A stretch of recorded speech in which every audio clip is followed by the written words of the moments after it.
Богата историја, природни богатства, преубава природа.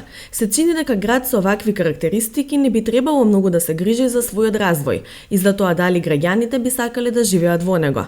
Но Крушево, како и многу помали македонски градови, се соочува со се поголема миграција. Податоците од последниот попис се поразителни за целата држава.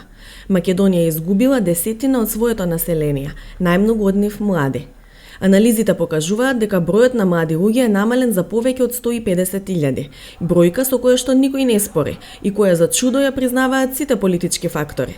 Но додека никој не чувствува одговорност за овие поразителни факти, а никој не нуди ниту решенија, тимот на Агенда 35 продолжува со обидот да го насочи општествениот фокус кон перспективите на младите низ целата земја. Со десетина млади луѓе на возраст од 17 до 20 години во Крушево разговаравме за тоа како изгледа животот на младиот човек во градот кој сега брои само 8.385 жители. Економски искрено сме послаба општина од останатите општини. Има многу деца кои се борат за опстанок, нивните родители не се вработени, па заработуваат сами, се трудат, а сепак имаат обврски од школа. Менталитетот на сите млади е дека тие студентски денови треба да ги покриеме на некој начин ние со наши финансиски средства и Крушево како така нуди можности. Летен период е туристичко место, летен период е преполно со туристи, со параглайдеристи. Може да работиш, не знам, обичен предавач англиски, келнер, како и да е по кафичи и угостителски објекти, такви можности нуди голем број на можности такви, ама не нуди да работиме она што ние го учиме како струка. Такви можности немаме. Значи, ако јас сакам да работам колку само да опстојам, да ги одржувам своите финанси, да, ама струката да си ја работам и она што јас сакам да го работам, такви можности не ретки се. Се преселуваат, се селуваат, не остануваат тука, нема многу. Например, повеќе се постарите, повозрастните останати, а младите сакаат да заминат во град, например, да учат, да студираат и после најдуваат работа и остануваат таму. Ние во нашиот град го имаме застапен спортот, имаме многу спортски екипи, но едноставно тоа кога ќе нема млади, нема кој да учествува во тие екипи, едноставно се губи мотивација и згаснува спортскиот дух во градот, што е штета. Недостаток е тоа што имаме помала комуникација со општината. Не комуницираат со младите. Нема, според мене треба да има повеќе фестивали, културни вечери, треба да има поразновиден ноќен живот во кој ние ќе се вклучиме, нешто да направат со кој ќе не задржат за да останам тука и понатакова да биде мој град. Овие улици да чекорат и мои деца и неќам туку така се да заврши. Ние имаме амбиција, јас имам, но треба пристап да има кон нас и општината, да дознавам јас дека таа е отворена за разговор, да ме сослуша и да ги исполни моите барања, за да имам понатака мотивација за да се вклучам и да работам. Младите едноставно дел од нив, најголем дел, се плашат да се вклучат, стравувајќи дека ќе се зборува за нив, дека ќе кажат нешто лошо, дека ќе му се смејат едноставно. За жал така функционира државата и тоа е нешто најлошо. Од типот ќе треба да гласаш за да бидеш вработен, зошто јас да гласот кој ќе го дам да вреди повеќе од мене, од она јас што го поседувам во себе, може да го дам гласот да немам никаква вредност како личност. Битно она што го имаме внатре во нас како личност и колку ние се трудиме, амбицијата која имаме, за да ги оствариме нашите соништа, а не да се цени она што ние ќе ги гласаме нив. На прашањето дали си ја гледаат иднината во Крушево, младите одговараат со не. Во градот би се вратиле само како туристи. За иднината во Македонија пак, одговорите се различни. Јас сметам дека Крушево не нуди доволно можности за младите да останат, да продолжат да живеат во градот.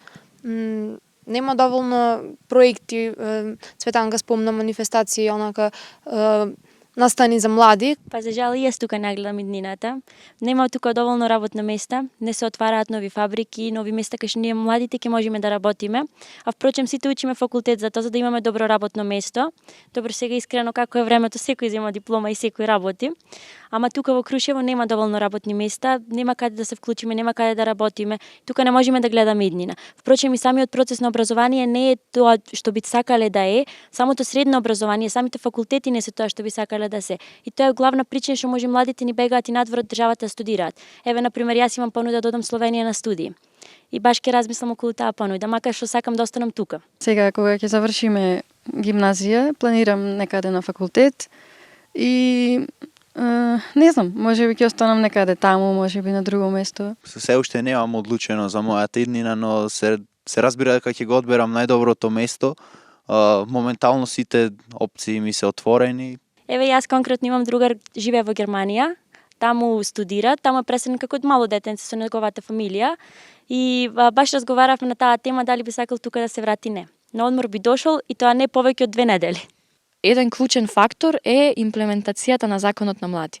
Тоа е клучниот фактор за Крушево да стане град пријател на младите. Јас би сакала да останам во државава, бидејќи кога зборуваме за промени да почнеме најпрво од себе и да направиме промена во нас, многу лесно си заминиме од државата и ништо да не направиме, потоа само да зборуваме. Ќе се трудам, ќе почнем од себе, но доколку не успеам, доколку државата не нуди, нормално сите се бориме за живот. Младите од Крушево имаат и конкретни идеи за тоа како локалната власт и државата можат да им помогнат. За да го слушнеме ние нивниот глас, како што кажуваат еве сите градоначалници, сите дека сакаат тука да останеме, тогаш мора да се слушне и нашиот глас. Да се слушнат нашите желби и потреби, да го добиеме она што го бараме, да ни ги остварат желбите и потребите па да останеме тука. На секоја општина, на секој град му треба да се развива, да меѓусебна поврзаност на луѓето, а особено на младите. Сметам дека еден начин на кој тоа може да се направи, да се подобри, е билатералната соработка меѓу градовите, а особено со градови од странските земји. Таму може да допреме до различни култури, различни менталитети на младите, на нашите врсници, и можеме да излечиме некои идеи за идни проекти кои што би ги искористиле понатаму за развој на нашето место, нашата општина, нашата држава.